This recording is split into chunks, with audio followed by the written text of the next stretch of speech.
Hello aspirants, welcome to the new lecture series. तो इस lecture series में हम क्या बात करने वाले हैं। तो बेसिकली ये लेक्चर सीरीज़ मैथ्स पार्ट 1 के एक चैप्टर पर है, that is logic, right. So basically इस लेक्चर सीरीज़ में हम क्या डिस्कस करने वाले हैं। तो क्लास 12 का बोर्ड्स पार्ट लेंगे। तो इस सीरीज़ के बाद इसका जेई पार्ट भी जल्दी ही इसी चैनल पे आएगा। तो अगर आप इस चैनल पे पहली बार आए हो, सब्सक्राइब किए बिना जाना मत, ठीक है। तो सब्सक्राइब कर लेना। तो जैसे ही बोर्ड्स का पार्ट कंप्लीट होगा तो इसका जेई सीरीज़ में मैं लाने वाला हूँ। तो ये टॉपिक कौन लेने वाला है, ऑब्वियस सी बात है, आपके सामने कौन है भाई, सतीश मिश्रा। तो हम ही पढ़ाएंगे, ठीक है।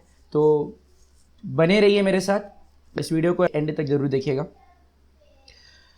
ओके, मैं थोड़ा सा आपको इंट्रोडक्शन बता देता हूँ, लॉजिक का इंट्रोडक्शन क्या है। तो लॉजिक ये जो वर्ड है, एक Greek word logos, right, Greek word है लोगोस, उससे डिराइव हुआ है, ठीक है। और लोगोस का मतलब होता है बेसिकली रीजनिंग। इस चैप्टर में हम क्या सीखने वाले हैं, एबिलिटी ऑफ रीजनिंग। तो रीजनिंग क्यों इंपॉर्टेंट है, क्यों चाहिए हमें, क्यों हमें रीजनिंग सीखना है, तो ये आपको आगे मैं बताऊंगा कि रीजनिंग क्यों सीखना है, ठीक है। वाई, इसकी क्या एप्लीकेशंस हैं, क्यों सीखना चाहिए। तो बहुत सारे इसके एप्लीकेशंस हैं, इसके बहुत सारे इंपॉर्टेंट एडवांटेजेस हैं, तो जिसकी वजह से हमें ये चैप्टर हमारे सिलेबस में रखा हुआ है स्पेशली। तो देखते हैं टॉपिक को आगे। ये चैप्टर शुरू करने के पहले मैं आपको एक छोटा सा स्टोरी बताता हूँ। मान लेते हैं कि there are 3 friends, right, which are who are from Mumbai and they are having a visit to Pune, right. तो उन तीनों फ्रेंड्स में से एक जो फ्रेंड है वो एक लेमैन है, ठीक है। लेमैन मतलब कॉमन आदमी है, मतलब उसको इतना कुछ नॉलेज नहीं है, मैथमेटिकल नॉलेज इतना नहीं है, उसकी रीजनिंग भी इतनी प्रॉपर नहीं है, ठीक है। और दूसरा जो फ्रेंड है वो लॉजिशियन है। लॉजिशियन मतलब any person who talks with some sense और talks with some proper reasoning और प्रॉपर लॉजिक, ठीक है।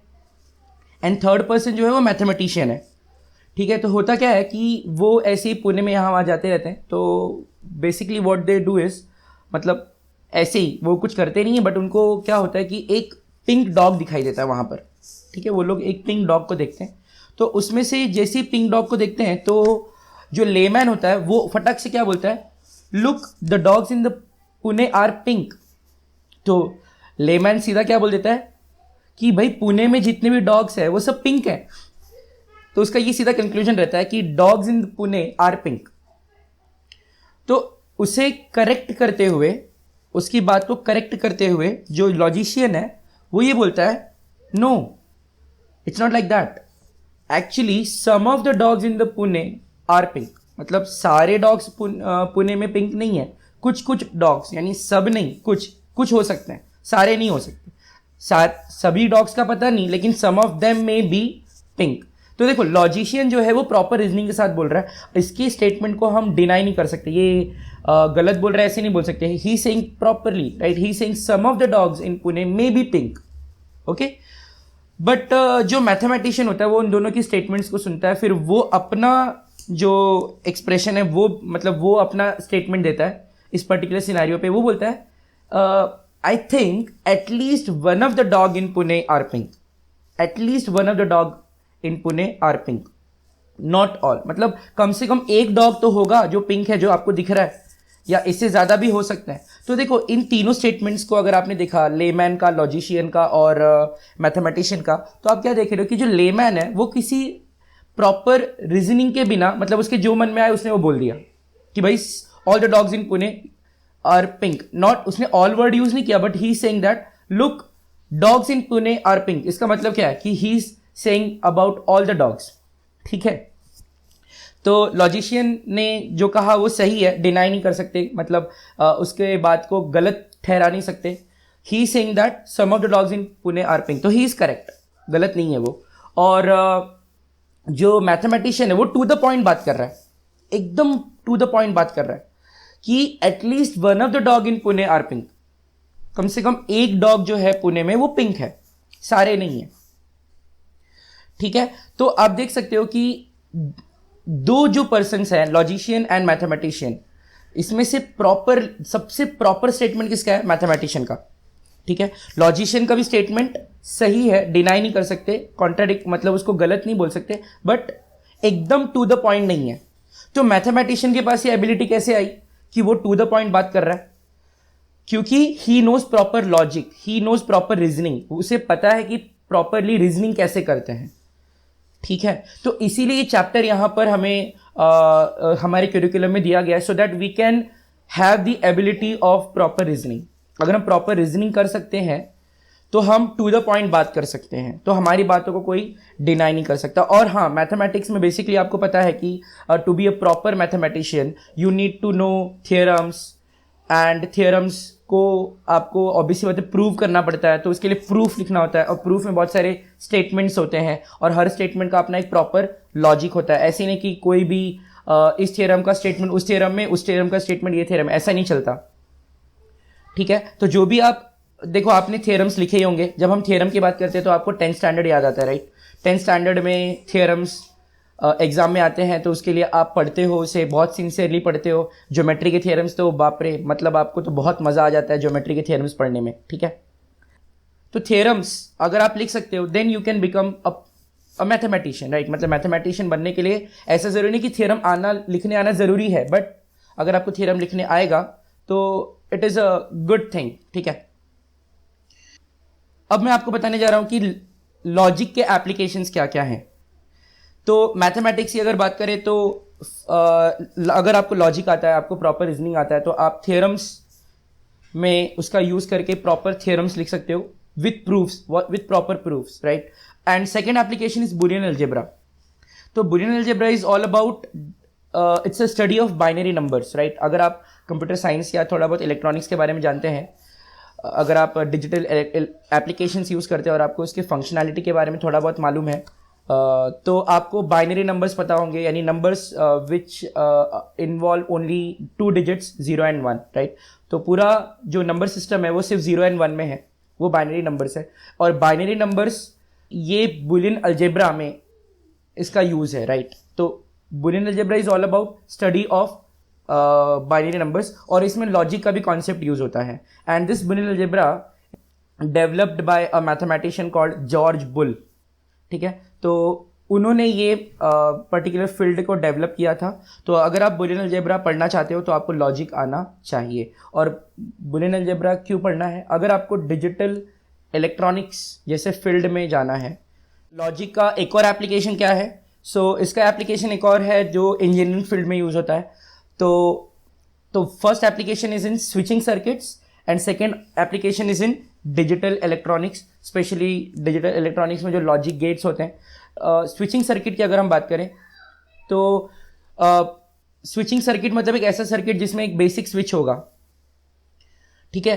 तो स्विचेस को अगर हम अलग अलग तरीके से कंबाइन करेंगे तो बहुत डिफरेंट हम फंक्शनैलिटीज़ को इम्प्लीमेंट कर सकते हैं। अगर मैं आपको बताऊं कि जो आपके मोबाइल का माइक्रो प्रोसेसर होता है या आपके कंप्यूटर का माइक्रो प्रोसेसर होता है, उसके अंदर millions and millions of switches होते हैं, millions and millions of switches होते हैं, राइट।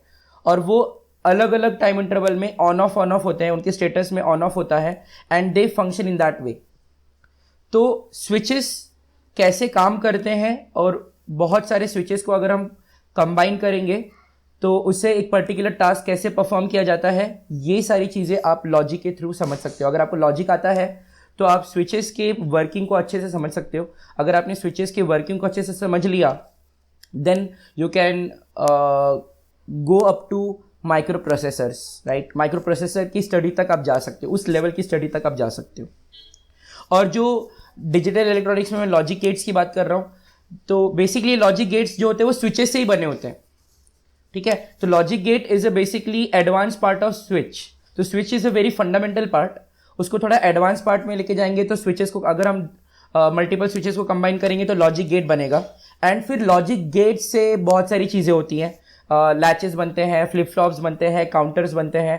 ये थोड़ा डिजिटल इलेक्ट्रॉनिक्स का मैं थोड़ा सा आगे का पार्ट समझा रहा हूँ, मतलब ये सारे टर्म्स आगे आएंगे। और फिर डिजिटल ये जो डिवाइसेस हैं, बेसिकली ये जो डिवाइसेस हैं, लैचेस, फ्लिप फ्लॉप्स, काउंटर्स, यही आगे जाकर फिर और बड़े बड़े मॉड्यूल्स में कन्वर्ट होते हैं। और फिर वो बड़े बड़े मॉड्यूल्स को अगर आप और आगे तक लेके जाओगे तब फिर आप माइक्रो प्रोसेसर लेवल तक पहुंच सकते हो। यानी स्टार्ट आप स्विच से करते हो, फिर लॉजिक गेट, फिर आपके दूसरे मॉड्यूल्स आते हैं, फिर आप माइक्रो प्रोसेसर तक पहुंच सकते हो। Once you know about the microprocessor, then आप अपना खुद का एक डिजिटल डिवाइस बना सकते हो। जैसे आप ये मोबाइल या फिर आप ये पीसी जो यूज़ करते हो, ये सारी चीज़ें बेसिकली बनाने के पीछे जो लॉजिक है वो एक्चुअली लॉजिक ही है, यानी लॉजिक गेट्स है। और लॉजिक गेट्स पढ़ने के लिए आपको लॉजिक चाहिए, आपको ये चैप्टर आना चाहिए। ओके, तो सपोज आपने लॉजिक चैप्टर को मास्टर कर लिया, ठीक है, तो फिर ये जो चैप्टर है इसका जो नॉलेज है ये आपको हेल्प करेगा in order to build something. See, अगर आपने मैथमेटिक्स लिया है सपोज, ठीक है, मे बी मैथमेटिक्स लेने वाले जितने भी स्टूडेंट्स होते हैं 11th-12th में, मोस्टली स्टूडेंट्स इंजीनियरिंग फील्ड में जाते हैं। और अगर आप इंजीनियर बनते हो इसका मतलब आप कुछ क्रिएटिव काम करोगे, कुछ क्रिएटिव डिवाइस बनाओगे, कुछ नया कंस्ट्रक्ट करोगे, राइट, कुछ क्रिएटिव इन्वेंट करोगे। तो ये मोबाइल फ़ोन हो गया, पीसी हो गया, या कोई भी एक डिजिटल डिवाइस हो गया, ये सब बेसिकली कहाँ से आया है? ये सब इंजीनियर्स ने, कुछ इंजीनियर्स होंगे जिन्होंने बहुत बड़े लेवल पे रिसर्च किया होगा, और वो रिसर्च का फिर आउटपुट ये डिजिटल डिवाइसेस है जो हम आज के समय में यूज़ कर रहे हैं। तो अगर आपने ये लॉजिक चैप्टर पढ़ लिया, तो ये लॉजिक चैप्टर के कॉन्सेप्ट को यूज़ करके आप कुछ अच्छी अच्छी चीज़ें बना सकते हो। बट ये ऐसा नहीं कि लॉजिक चैप्टर खत्म होगा तो आप तुरंत बनाना शुरू कर दोगे, मैं ये नहीं बोल रहा हूँ। मैं ये बोल रहा हूँ कि ये नॉलेज आपको हेल्प करेगा अगर आप डिजिटल इलेक्ट्रॉनिक्स फील्ड को बहुत आगे तक फॉलो करते हो। डिजिटल इलेक्ट्रॉनिक्स इंजीनियरिंग का वन ऑफ द स्ट्रीम है, राइट, ठीक है। अगर आप डिजिटल इलेक्ट्रॉनिक्स को बहुत आगे तक फॉलो करते हो तो आप कुछ ऐसे अच्छे अच्छे गैजेट्स बना सकते हो, जिसमें से एक है मोबाइल फ़ोन, जो आप सब लोग का बहुत पसंदीदा गैजेट है। दूसरा है पीसी। पीसी का यूज़ बहुत है आजकल, सारी चीज़ें इंटरनेट से रिलेटेड हो या फिल्म मेकिंग से प्रोडक्शन, वीडियो मेकिंग, गेमिंग, ये सब कुछ आजकल पीसी पे ही हो रहा है। फिर एम्बेडेड सिस्टम्स, आप एम्बेडेड सिस्टम्स बना सकते हो। एम्बेडेड सिस्टम का यूज़ हर जगह है। कोई भी चीज़ आज अगर ऑटोमेटिक हो रही है, कोई भी चीज़ में अगर ऑटोमेशन है तो उसके अंदर एक एम्बेडेड सिस्टम है, ठीक है। तो ये लॉजिक कुछ इंट्रोडक्शन मैंने बता दिया है आपको। तो बस ये इंट्रोडक्शन होने के बाद हम सीधा अब चैप्टर को शुरू करेंगे।